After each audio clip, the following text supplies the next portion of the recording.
बिहार में विधानसभा चुनाव है और ये आप जानते हैं। वक्त बहुत कम है और इसमें वोटिंग होनी है। लेकिन एक सीट है बिहार की जिसकी चर्चा खूब है और ये सीट अब बन गया है हॉट सीट। ये सीट है मोकामा। मोकामा अक्सर चर्चा में इस वजह से भी रहा है कि एक क्रिमिनल बेल्ट माना जाता है इस क्षेत्र को, क्योंकि यहाँ पर अक्सर जब भी दो क्रिमिनलों की वार होती है और इसमें जब दो क्रिमिनल मैदान में होते हैं तो शांति से चुनाव होना मुश्किल ही होता है। और कुछ ऐसे ही कहानी मोकामा से एक बार फिर से निकली है। छोटे सरकार के नाम से जाने जाते हैं जो गैंगस्टर हैं, क्रिमिनल हैं, अनंत सिंह। दूसरी तरफ सूरजभान सिंह। इस बीच में जो एक मोकामा में हत्या हुई, मर्डर हुई, इसकी चर्चा जोरों पर हुई। न सिर्फ बिहार बल्कि बिहार से लेकर दिल्ली तक इस पर चर्चा हो रही है कि आखिर मोकामा में इस मर्डर के पीछे की साजिश किसकी है, अनंत सिंह है या सूरजभान सिंह। मैं आपको जिसकी बात कर रहा हूँ ये इनका नाम दुलारचंद यादव है। जनसुराज से ये नेता रहे और इसकी कहानी आपको मैं सीधे बिहार से बता रहा हूँ, क्योंकि बिहार में जो माहौल बन रहा है उसमें ऐसा नहीं है कि सिर्फ चुनाव जो नेता में राष्ट्रीय पार्टी या क्षेत्र की है, क्षेत्र के अलावे भी जो स्थानीय लेवल पर है, जो विधायकी लेवल पर है, जो गांव पर है, उस क्षेत्र में चुनाव हो रहा है और वो भी मोकामा में। तो मोकामा हॉट तो ऐसे ही बन गया, पहले से हॉट था और ऊपर से जब मर्डर हुई तो दुलारचंद यादव की जब हत्या हुई तो ये और भी इसकी चर्चा होने लगी। गिरफ्तारी हुई, अनंत सिंह गिरफ्तार हुए।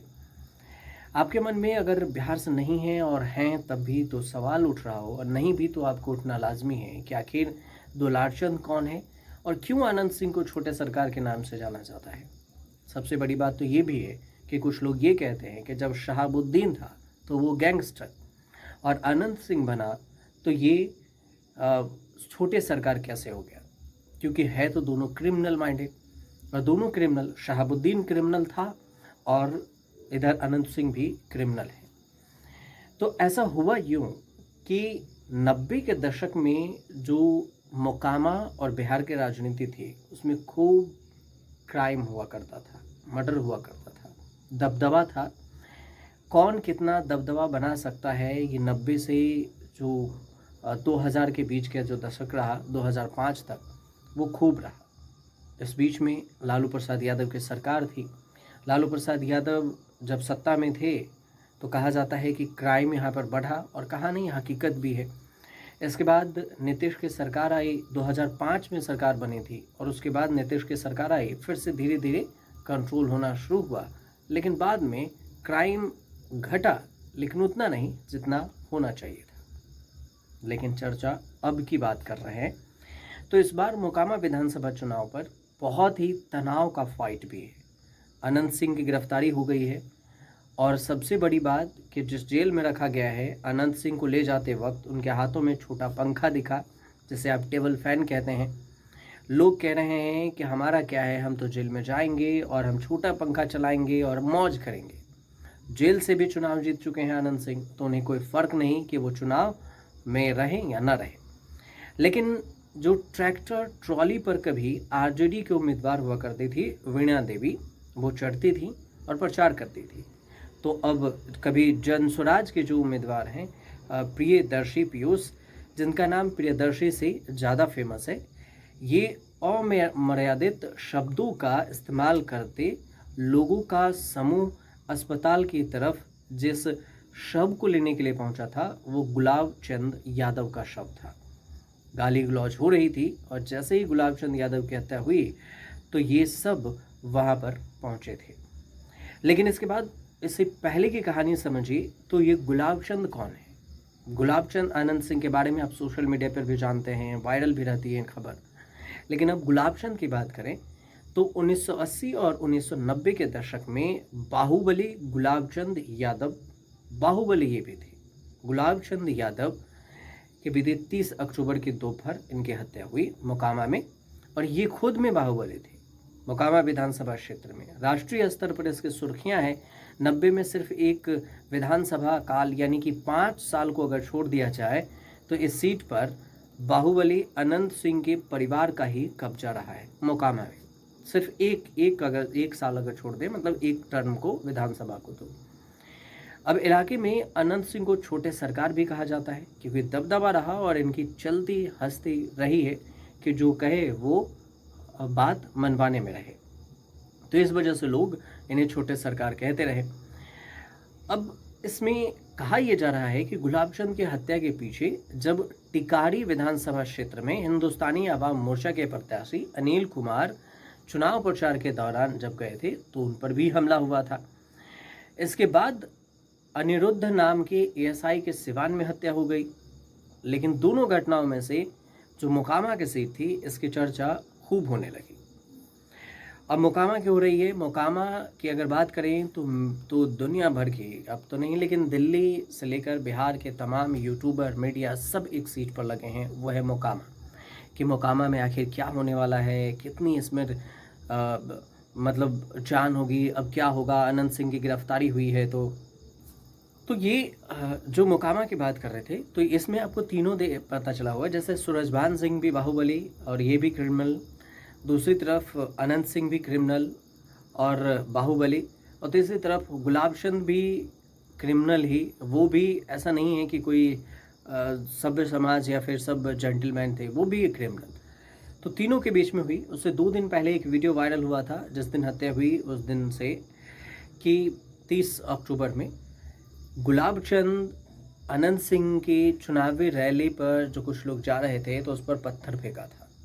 तो इससे भी आए अनंत सिंह ने आरोप ये लगाया कि हम जनसभा करने जा रहे थे तो उधर से पत्थर फेंका गया, हमने पहले कुछ नहीं किया। लेकिन चुनाव आयोग के पास में अभी सुरक्षा व्यवस्था की पूरा कमान है तो चुनाव आयोग इसे कंट्रोल कर रही है। लेकिन अगर हम इस सीट की बात करें, मोकामा सीट की, तो मोकामा सीट पर इस बार टक्कर फाइट है और ज़्यादा टाइट है। इस बार जो गंगा के दक्षिणी छोर पर ये मोकामा सीट बसा हुआ है, 14 विधानसभा क्षेत्रों में से एक मोकामा माना जाता है, मतलब एक मोकामा विधानसभा सीट है। और इस सीट से अनंत सिंह जीतते रहे हैं। पटना की सड़कों पर बग्घी दौड़ाने वाले बाहुबली के नाम से जाने जाते हैं। कई बार इंटरव्यू देते हैं, मीम्स बनते हैं इनके, वायरल होते हुए आपने देखा होगा। जेडीयू की तरफ से, जो नीतीश कुमार की पार्टी है, उस तरफ से ये उम्मीदवार थे। आरजेडी ने बाहुबली सूरजभान सिंह की पत्नी वीणा देवी को टिकट दिया, वीणा देवी की तरफ से, और जनसुराज की तरफ से सीट से पीयूष प्रियदर्शनी है। तो यहाँ 3 उम्मीदवार हैं, तीनों के बीच में त्रिकोणीय मुकाबला है। गुलाब चंद यादव जनसुराज के पीयूष प्रियदर्शनी के समर्थन में वोट मांग रहे थे और प्रचार कर रहे थे, और इसी बीच में यहाँ पर पूरी हत्या हुई। सूरजभान सिंह का ये कहना है कि ये साजिश है। अनंत सिंह ने कहा कि सूरजभान सिंह साजिश रचा, और सूरजभान सिंह कह रहे हैं कि अनंत सिंह के द्वारा साजिश रचा गया। बात आई प्रशासन पर, तो चुनाव आयोग ने कहा कि बिहार प्रशासन को, और जो यहाँ पर अरेस्टिंग या फिर एक्शन क्यों नहीं लिया गया, तो अरेस्ट के मामले में यहाँ चुनाव आयोग ने अनंत सिंह को गिरफ्तार किया। अब जो धरती पर, जो इस क्षेत्र में, जो इस पूरे में माहौल बन रहा है, उसमें ये कि अनंत सिंह जेल बैठे भी चुनाव जीतेंगे या फिर इस बार पूरा माहौल बदलेगा। क्योंकि नीतीश कुमार जब बाढ़ से 1990 में लोकसभा चुनाव लड़ रहे थे, बाढ़ क्षेत्र से, तो उस वक्त गुलाब चंद यादव से मदद मांगे थे, लेकिन गुलाब चंद इस बार जनसुराज के सपोर्ट कर रहा था।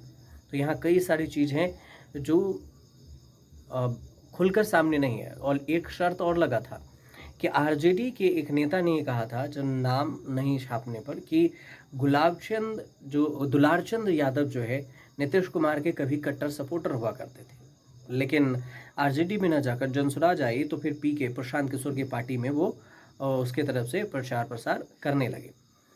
अनंत सिंह का जो परिवार है उसमें 2000 में ये सूरजभान सिंह यहाँ पर जीते मोकामा में। इसके बाद अगर छोड़ दे तो 1990 में अनंत सिंह के बड़े भाई जो दिलीप सिंह हैं वो चुनाव जीते। कांग्रेस के श्याम सिंह धीरज को उन्होंने हराया था। इसके बाद 2022 के उपचुनाव में भी अनंत सिंह ने अपनी पत्नी नीलम देवी को खड़ा किया था और नीलम देवी यहाँ से जीती थी। उसके बाद से जो इस बीच का टर्म है ये लगातार अनंत सिंह के ही कंट्रोल में रहा है। लेकिन इसमें देखें तो 28 से ज़्यादा, 64 साल के अनंत सिंह हैं, 28 से ज़्यादा इन पर केस दर्ज है अनंत सिंह पर, और अब फिर से गिरफ्तारी के बाद से चर्चा में है। क्या कुछ होगा परिणाम अब 2 से 4 दिन बाद जब वोटिंग है 6 नवंबर को, और 14 को जब यहाँ पर परिणाम आएंगे तो सब कुछ पता चलेगा। फिलहाल आपकी राय हो कुछ तो कमेंट हमें ज़रूर कीजिएगा और बताइएगा ज़रूर कि आपको ये वीडियो कैसे लगी। मच्छर काट